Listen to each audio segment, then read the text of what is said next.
بھائی فرماتے ہیں کہ کوئی اگر دیر سے جماعت میں شامل ہو اور صورت حال یوں ہو کہ امام صاحب رکوع میں تھے،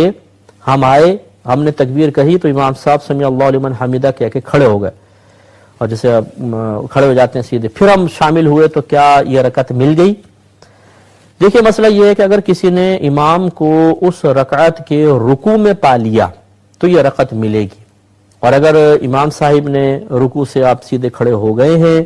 بلکہ رکوع کی ادنا مقدار یہ ہوتی ہے کہ آپ ہاتھ بڑھائیں تو آپ کے گھٹنوں تک ہاتھ پہنچ جائیں، جیسے آپ یہ کھڑے ہوئے، اب آپ جھکے، تھوڑا سا جھکے، اتنے کے ہاتھ لمبے ہیں کہ گھٹنوں تک پہنچ جائیں، پوری کمر نہیں بھی جھکائی تب بھی وہ رکوع کہلائے گا،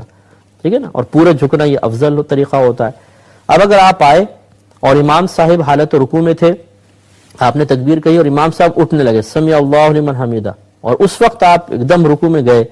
اور آپ اور امام صاحب رکوع کی جو کم سے کم حد ہے کہ ہاتھ بڑھائیں تو گھٹنا تک پہنچ جائیں، اس میں جیسے امام صاحب ابھی کھڑے ہیں، یہ آپ نیچے، امام صاحب نیچے آپ کھڑے ہوئے ہیں، امام صاحب اٹھنے لگے اور آپ گئے، اب حد رکوع میں اگر دونوں کی کمر مل جاتی ہے تو گویا کہ آپ کو رکوع مل گیا۔ لیکن اگر آپ یہ سمجھتے ہیں کہ میں گیا اور اس سے پہلے امام صاحب حد رکوع سے اوپر اٹھ گئے تھے تو پھر آپ کو یہ رکعت نہیں ملے گی، یہ آپ کو آخر میں علیحدہ ادا کرنی پڑے گی۔